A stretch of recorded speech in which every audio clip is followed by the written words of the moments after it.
আকাশে গুমোট মেঘ, আঙ্কারার রাত যেন কাঁপছে বিদ্যুৎস্পৃষ্ট কোনো পূর্বাভাসে। ঝলসে ওঠা এক বজ্রের আলো ছুঁয়ে যায় ঘরের ভেতর টাঙানো অটোম্যান সাম্রাজ্যের মানচিত্রে। মানচিত্রটি যেন মুহূর্তে জীবন্ত, যেখানে ভারত মহাসাগর পর্যন্ত বিস্তৃত এক হারানো গৌরব জেগে উঠছে।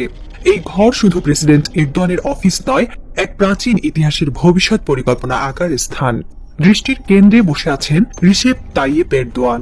তার চোখে ঘুম নেই, আছে সময়ের স্পর্শকাতরতায় জন্ম নেওয়ার সিদ্ধান্ত। গোয়েন্দা রিপোর্ট, স্যাটেলাইট চিত্র, বিশ্লেষকের নোট সব মিলিয়ে তিনি যেন এক নতুন সাম্রাজ্যের ছক আঁকছেন। আর সেই ছকে লেখা এক অবিনাশী বার্তা, সাম্রাজ্য পিছু হটে না, দিক বদলায়। এবার আমাদের দিক পূর্ব। বাংলাদেশে পাঠানো হয়েছে তুরস্কের এক উচ্চ পর্যায়ের দূত। রাজনৈতিক বার্তার চেয়ে বড়, এই পদক্ষেপ যেন ইতিহাসের পুনরাবৃত্তি। যেন বাবর হুমায়ুনের চাকতাই তুর্কি আত্মা ফিরে এসেছে নতুন শরীরে। দক্ষিণ এশিয়া হয়ে উঠছে তুরস্কের নতুন মঞ্চ। বাংলাদেশ সীমান্তে যখন অনেকদিন ধরে বাইরাক্তার TB2 ড্রোন নজরদারিতে, দিল্লির ঘুম তখন পাতলা হয়ে আসে। পাকিস্তান, মালদ্বীপ আর বাংলাদেশ, তিন দিক থেকে এক অদৃশ্য বৃত্তে বন্দী হচ্ছে ভারত। এই ড্রোন শুধু আকাশে ওড়ে না, বার্তা দেয় তুরস্ক দেখছে। 20 ঘন্টা উড়তে সক্ষম, নিখুঁত আঘাত হানতে পারা, কৃত্রিম বুদ্ধিমত্তায় চালিত এই ড্রোন ইতিমধ্যেই সিরিয়া, লিবিয়া, ইউক্রেন, আজারবাইজানে যুদ্ধের ভাষা বদলে দিয়েছে। পশ্চিমারা বলছে ওয়ার অফ দ্য ফিউচার, আর ভারতীয় মিডিয়া বলছে নতুন নিরাপত্তা সংকট। সাম্প্রতিক সেরা বিস্ফোরক খবর এসেছে তুর্কি সংবাদ মাধ্যম থেকে। বাংলাদেশে তুরস্ক গড়তে চায় একটি পূর্ণাঙ্গ সামরিক কারখানা। শুধু অস্ত্র তৈরির কারখানা নয়, এটি যেন দক্ষিণ এশিয়ার বুকে তুরস্কের এক নিঃশব্দ কিন্তু শক্তিশালী সামরিক উপস্থিতি, যেটি একদিকে যেমন প্রযুক্তির কেন্দ্র হবে, অন্যদিকে তা হবে প্রতিরোধের প্রতীক। শহরতলির কোনো এক কোণে হয়তো পরিকল্পিত হচ্ছে এই কারখানার নকশা, বাইরে হয়তো চলছে বিশাল প্রস্তুতি, কাগজে কলমে চুক্তি, নিরাপত্তা বিশ্লেষণ এবং সর্বোপরি এক গভীর রাজনৈতিক বোঝাপড়া। করকাত, হিসার, সিপারের মতো আকাশ প্রতিরক্ষা ব্যবস্থা, ক্ষেপণাস্ত্র, ড্রোন, এন্টি ট্যাঙ্ক মিসাইল সবই তৈরি হতে পারে এখানেই, বাংলাদেশে। 8 জুলাই ঢাকায় পা রাখা তুরস্কের প্রতিরক্ষা শিল্প সংস্থা SSB'র চেয়ারম্যান অধ্যাপক হালুক গরগানের সফর ঐতিহাসিক। এই মিটিং এ তৈরি হতে পারে নতুন ইতিহাসের শুরু, গোপনে। সেই দিন হয়তো খুব বেশি দূরে নয়, যখন উল্লেখযোগ্য সংখ্যক সামরিক যন্ত্রে লেখা থাকবে মেড ইন বাংলাদেশ। তুরস্কের লক্ষ্য স্পষ্ট, বাংলাদেশকে কেবল গ্রাহক নয়, এক সক্রিয় কৌশলগত অংশীদার বানানো। আর বাংলাদেশের জন্য এটি এক ঐতিহাসিক মোড়, যেখানে সে প্রথমবারের মতো নিজের প্রতিরক্ষা ভবিষ্যৎ নিজের হাতে গড়বে। এর মানে শুধু নিরাপত্তা নয়, রপ্তানি, সম্মান এবং এক নতুন জাতীয় আত্মবিশ্বাস, যা বন্দুকের গর্জন ছাড়াই ঘোষণা করবে বাংলাদেশ প্রস্তুত।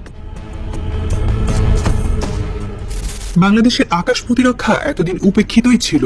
রাজনৈতিক পক্ষপাত, আমলাতান্ত্রিক নিষ্ক্রিয়তা এবং ভারতপন্থী গোষ্ঠীর চাপ বারবার থামিয়ে দিয়েছে স্বপ্ন। এমনকি বেশ কয়েকবার সম্ভাব্য চুক্তি শেষ মুহূর্তে ভেস্তে গিয়েছে বিদেশি চাপে, ঘরের ভেতরকার দালাল চক্রের কারণে। কিন্তু এখন সময় বদলেছে। প্রফেসর ইউনূসের নেতৃত্বে অন্তর্বর্তী সরকার বলছে, বাংলাদেশের শিরদাঁড়া আর বাঁকানো নয়, স্বাধীনতার মানে নিজেকে রক্ষা করতে পারা। এই বাক্য শুধু রাজনৈতিক স্লোগান নয়, এ এক দিক নির্দেশনা। তুরস্কের প্রস্তাব তাই শুধু ব্যবসায়িক নয়, এ এক ধরনের রণনৈতিক জোট, এক আত্মবিশ্বাসের জন্ম, যেখান থেকে বাংলাদেশ নিজস্ব এয়ার ডিফেন্স ব্যবস্থা তৈরি করবে, প্রশিক্ষণ দেবে নিজেই এবং নিজের প্রযুক্তিকে সুরক্ষা দেবে নিজের ঘরেই। বিশ্লেষকরা বলছেন, যে দেশ নিজের আকাশ রক্ষা করতে পারে না, সে কখনোই স্বাধীন নয়। এখন সেই আকাশের নিচে নতুন করে দাঁড়াতে চায় বাংলাদেশ, নিজের বলয়ে, নিজের শক্তিতে। পাকিস্তানের সর্বশেষ যুদ্ধে তুরস্ক নীরবে সঙ্গ দিয়েছিল। প্রযুক্তি, প্রশিক্ষণ, গোয়েন্দা সহায়তা। তুরস্কের ড্রোন ও সেন্সর সিস্টেম ভারতের বিপক্ষে ফল দিয়েছে। সেসব ছিল এতটাই নিখুঁত যে দিল্লি তখন বুঝে উঠতেই পারেনি কোনো গোপন ছায়া পাশে দাঁড়িয়ে পাকিস্তানকে সাহায্য করছে। ভারতীয় মিডিয়া ভয়ের জ্বরে কাঁপছে। সেই মডেলের ছিটে ফোটা কি তবে এবার বাংলাদেশে? কিন্তু এইবার শুধু ছায়া নয়, আছে আলোর রেখা, প্রকাশ্য পরিকল্পনা। স্থায়ী কারখানা, প্রযুক্তি হস্তান্তর, যৌথ প্রশিক্ষণ, এমনকি উচ্চ পর্যায়ের সামরিক শিক্ষা বিনিময়, সবকিছু যেন এক দীর্ঘমেয়াদী কৌশলগত ভালোবাসা। বিশ্লেষকরা বলছেন, এটা অস্ত্র বাণিজ্য নয়, এটা দক্ষিণ এশিয়ার এক নতুন চিত্রপটের রূপরেখা। বাংলাদেশকে একটি স্বয়ংসম্পূর্ণ সামরিক শক্তি বানানোর লক্ষ্যেই তুরস্কের এই কৌশল। যেন একটি নীরব বিপ্লব, যেখানে গোলা বারুদ নয়, কাজ করছে নকশা, চুক্তি আর দৃষ্টিভঙ্গি। ভারত ও মিয়ানমার, যারা এতদিন বাংলাদেশের দিকে নরম চোখে তাকাতো, তাদের দৃষ্টিভঙ্গি পাল্টে যাচ্ছে। রণনীতি আবার লিখছে নতুন ঘুঁটি বসিয়ে। বিশ্বব্যাপী অর্থনীতিবিদেরা বলছেন 2050 সালের মধ্যে পৃথিবীর অর্ধেক অর্থনৈতিক প্রবৃদ্ধি আসবে ভারত মহাসাগরীয় অঞ্চল থেকে।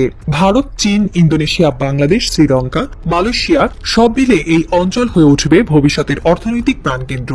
চীন, ভারত একে অপরের প্রতিদ্বন্দ্বী হয়ে জায়গা দখলের লড়াইয়ে ব্যস্ত, কিন্তু তুরস্ক অন্যভাবে এগোচ্ছে। তারা ছায়ার নিচে গড়ে তুলছে উপস্থিতি, কম শব্দে বেশি কার্যকারিতায়। মালদ্বীপে নৌ চুক্তি, পাকিস্তানের সামরিক প্রযুক্তি সহায়তা, বাংলাদেশের সামরিক বিনিয়োগ, এই প্রতিটি পদক্ষেপ যেন সেই ছায়া ঘাটির এক একটি ইট। তুরস্কের মতে যদি এখন পদক্ষেপ না নেওয়া হয়, ভারত ও চীন ভবিষ্যতে এই অঞ্চল পুরোপুরি নিয়ন্ত্রণে নিয়ে নেবে। সেই কারণেই তারা এগিয়ে এসেছে এক কৌশলী মানচিত্র নিয়ে, যার গুরুত্বপূর্ণ অংশে থাকতে পারে বাংলাদেশ। তুরস্ক জানে বঙ্গোপসাগরের তীরে দাঁড়িয়ে থাকা একটি আত্মনির্ভরশীল বাংলাদেশ মানে কেবল আঞ্চলিক নিরাপত্তা নয়, ভবিষ্যতের অর্থনৈতিক জোটের মূল স্তম্ভ। এই প্রতিযোগিতায় বাংলাদেশ আর কোনো ছোট খেলোয়াড় নয়, হয়ে উঠছে খেলায় রং পাল্টে দেওয়া ঘুঁটি। সময় উল্কার বেগে এগিয়ে গেছে। সাল 2040। ভারত মহাসাগরের জলরাশি এখনো উত্তাল উত্তাল ঢেউয়ের উপরে রাতের আকাশের অনেক গভীরে কালো ছায়ার মতো উড়ে চলেছে বাইরাক্তার TV-15। কিন্তু শুধু ড্রোনই নয়, আরো কিছু অদৃশ্য শক্তি এই অঞ্চলে প্রবেশ করছে। মালদ্বীপের সামরিক ঘাঁটির পাশে থেমে আছে এক অজানা নৌযান, যার গায়ে কোনো দেশের পতাকা নেই। রাতের অন্ধকারে কয়েকজন রহস্যময় ব্যক্তি জাহাজ থেকে নেমে আসছে। তাদের পোশাকের নিচে সূক্ষ্ম প্রযুক্তির সামরিক ডিভাইস, হাতে ছোট ক্যামেরা। কয়েক মুহূর্তের মধ্যে তারা ঢাকার এক গোপন সামরিক গবেষণাগারের দিকে রওনা হয়। এই এজেন্টরা কারা? তারা কি তুরস্কের হয়ে কাজ করছে, নাকি এটি এক নতুন কৌশলগত সংঘাতের সূচনা? কেউ জানে না। শুধু একটি জিনিস নিশ্চিত, দক্ষিণ এশিয়ার শক্তির ভারসাম্য বদলে যাচ্ছে, আর এই নতুন ভূ রাজনৈতিক খেলায় বড় খেলোয়াড় যারা টানা 300 বছর বটবৃক্ষের ছায়ার মতো ভারত শাসন করেছে, সেই মুঘলদের শেকড় তুরস্ক।